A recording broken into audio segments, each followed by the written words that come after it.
Nos volvemos a encontrar después de tanto tiempo, nos volvemos a ver las caras, aunque sea de esta manera un poco virtual. Bien, bueno, bueno verlos, es bueno verlos, sí, inclusive a vos, Nieri, sí, se extraña esa expresión, aunque no hayamos visto poco, se extraña esa expresión. Estamos acá para tocar un tema que está bastante bueno trabajarlo y sobre todo en este tiempo en el que varias personas han buscado teorías conspirativas en torno al COVID-19.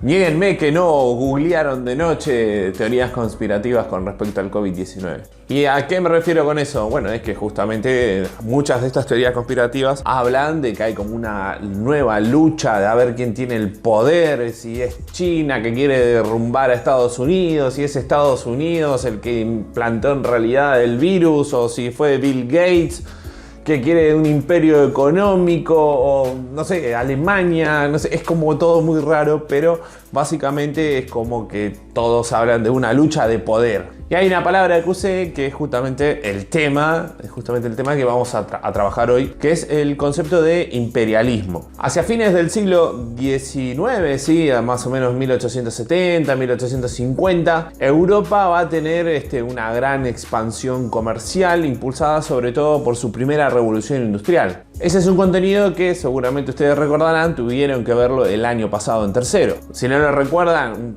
una pequeña refrescada de cabeza de lo que fue eso. Recuerden que la revolución industrial fue un fenómeno de un cambio productivo que se va a dar en Inglaterra, esto de nacen las fábricas, el campesinado que se va a la ciudad, que se empieza como a urbanizar y nace la clase trabajadora, la burguesía se asienta definitivamente como el sector social más poderoso. Y bueno, hacia fines del siglo XIX, como les decía, Europa, sí, con su expansión marítima, va a empezar a expandirse, sí, va a empezar a tomar territorios nuevos, conquistar, colonizar. Pero no el colonialismo de Colón, no lo asocien en ese concepto, sino en un colonialismo que lo podemos interpretar de dos maneras. La primera manera es conquistar el territorio y que la colonia sea, digamos, con una presencia física constante de los conquistadores, por así decirlo de una manera. Esto de que voy y tomo tu terreno y me aprovecho y tomo tus materias primas, tu mano de obra, era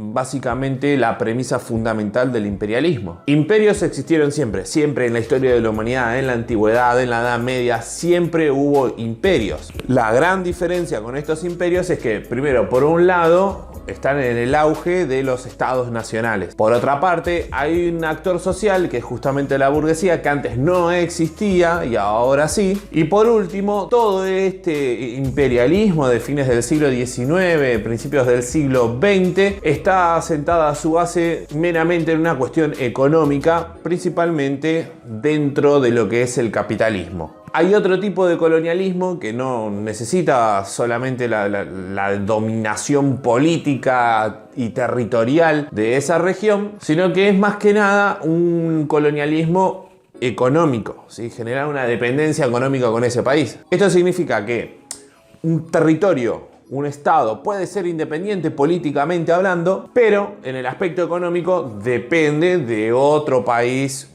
imperialista mucho más fuerte. Este tipo de colonialismo, que algunos lo denominan neocolonialismo, lo que hace es que dentro del territorio se instalen grandes empresas o bancos o pequeñas ramas de la industria propia del país imperial que establece las reglas del juego dentro de ese territorio extranjero.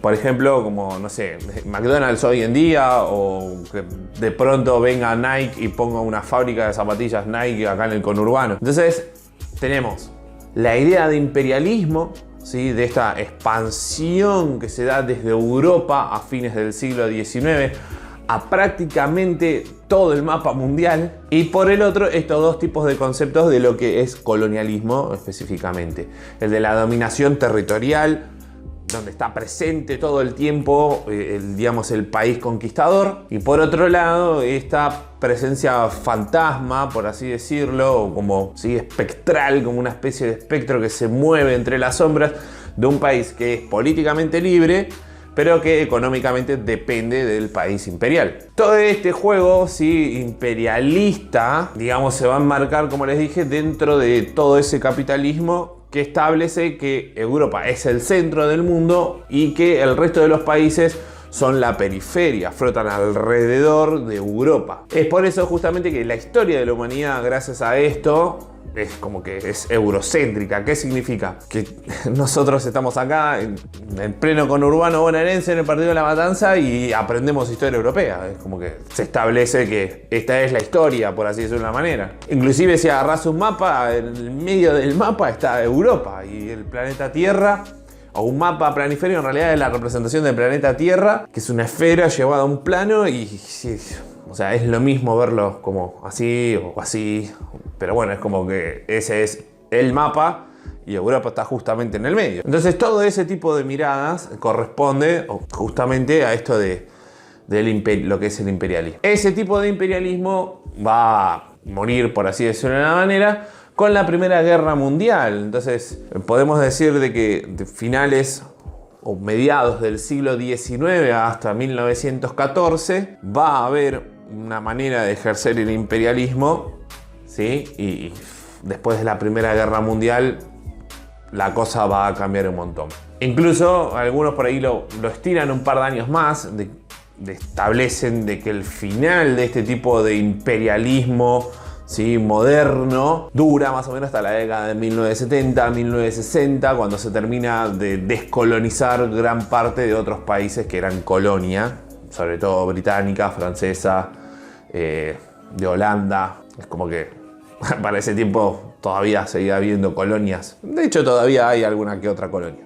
Y otro dato que caracteriza a este periodo justamente es que se enmarca ya no tanto dentro de lo que fue la primera revolución industrial, que fue una cuestión de innovación de la industria textil, sino que se enmarca prácticamente en todo lo que es la industria del transporte, específicamente dos: ferrocarriles y después algo de lo que es comunicación, pero más que nada ferrocarriles. Recuerden que la segunda revolución industrial, no sé si ustedes la vieron en tercero, capaz estaría bueno remarcarles esto en cuarto ahora. La revolución industrial se dice que va sobre rieles de manera literal. ¿Por qué de manera literal? Porque la industria del ferrocarril no solamente, o la industria del transporte, en este caso del ferrocarril, no solamente va a mover al tren, ese tipo de industria pesada, sino que va a mover todo lo que lleva alrededor, ¿sí? Desde la metalurgia, el carbón, es todo un tema, ¿sí? Se mueve literalmente esa revolución por ahí. E inclusive como expansión, todo, las líneas ferroviarias y todo lo demás,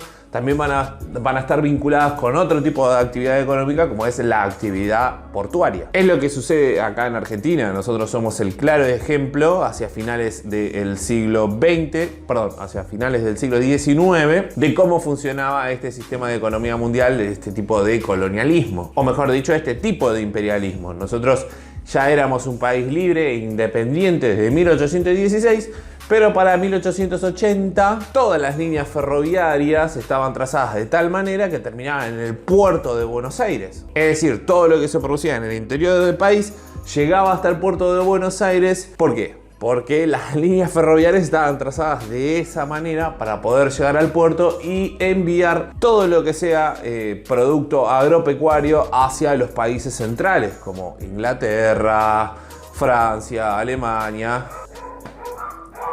Para ir cerrando, va a haber un material que les voy a dejar, como para que ustedes los lean. Les voy a dejar un par de preguntitas y ahí yo les voy a poner en la descripción del video el mail para que ustedes me lo manden. Seguramente también esto lo voy a poner en Classroom y como para que ustedes lean y se entretengan un poquito.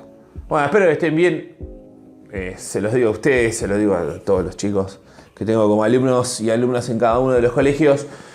Cuídense, espero que estén pasando la cuarentena de la mejor manera posible, no solamente en el aspecto saludable, sino también de la salud mental. Espero que estén bien. Bueno, nada, ojalá que todo esto pase lo más pronto posible y nos podamos volver a ver de nuevo dentro de un aula. Nos vemos, Nieri.